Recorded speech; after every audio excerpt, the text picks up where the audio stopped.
अगर तुम्हें कोई कहे कि शमशान में खजाना मिलता है लेकिन उसे लेने के लिए तुम्हें कुछ देना पड़ेगा, तो क्या तुम जाओगे? क्योंकि भारत में कुछ अघोरी ऐसे बताए जाते हैं जो खजाना ढूंढते नहीं बल्कि जगाते हैं। कहा जाता है शमशान के नीचे सिर्फ राख नहीं बल्कि सदियों पुरानी ऊर्जा दबी होती है, जो हर समय नहीं सिर्फ कुछ खास रातों में खास मंत्रों के बाद जागती है। और उस समय अघोरी एक ऐसी क्रिया करते हैं जिसमें वो उस ऊर्जा को रूप देते हैं, कभी खजाना, कभी कोई वस्तु।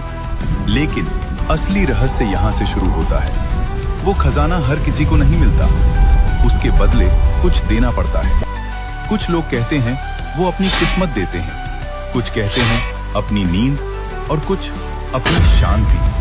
क्योंकि जिसने भी वो सौदा किया उसके बाद उसकी जिंदगी बदल तो गई, लेकिन वो पहले जैसी नहीं रही। अजीब बात यह है, ऐसे लोगों के पास अचानक पैसा आता है, लेकिन उनकी आंखों में हमेशा थकान रहती है।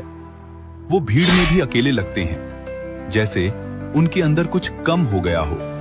और सबसे डरावनी बात, कुछ कथाओं में कहा गया है अघोरी खजाना देते नहीं, वो जोड़ते हैं। यानी तुम उस खजाने के मालिक नहीं बनते, तुम उसका हिस्सा बन जाते हो, और धीरे धीरे वो खजाना तुम्हें इस्तेमाल करने लगता है। तुम सोचते हो तुम उसे चला रहे हो, लेकिन असल में वो तुम्हें चला रहा होता है। और एक बार अगर वो सौदा पूरा हो गया तो वापस लेने का कोई तरीका नहीं होता। तो सोचो, अगर तुम्हें ऐसा मौका मिले जहां एक रात में तुम्हारी जिंदगी बदल सकती है, क्या तुम वो सौदा करोगे, या फिर ये सोचकर रुक जाओगे कि उसकी कीमत तुमसे ज्यादा बड़ी हो सकती है?